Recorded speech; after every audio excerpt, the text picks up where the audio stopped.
জানুয়ারি 2025 মাসে চৌকা কিরণগঞ্জ সীমান্তে চাঁপাইনবাবগঞ্জের স্থানীয় জনসাধারণকে নিয়ে বিএসএফ কর্তৃক অনুমোদনবিহীন কাঁটাতার বেড়া নির্মাণ এবং বাংলাদেশি কৃষকের গাছ কাটাকে কেন্দ্র করে সৃষ্ট সম্ভাব্য রক্তক্ষয়ী সংঘর্ষ প্রতিহত করতে গুরুত্বপূর্ণ ভূমিকা পালন করতে সক্ষম হয়, যা দেশীয় ও আন্তর্জাতিক গণমাধ্যমে প্রশংসিত হয়েছে।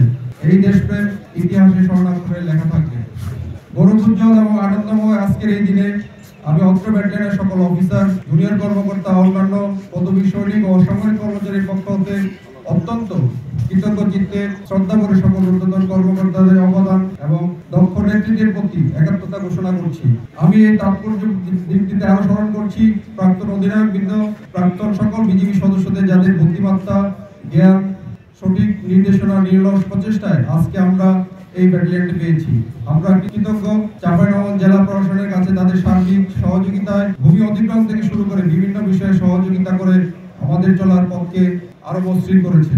অপারেশন ও প্রশাসনিক বিভিন্ন দায়িত্ব পালনে সেনাবাহিনী, জেলা প্রশাসন, পুলিশ প্রশাসন, র্যাব, কাস্টমস, ব্যবসায়ী সংগঠন এবং সাংবাদিকবৃন্দকে ধন্যবাদ জ্ঞাপন করছি।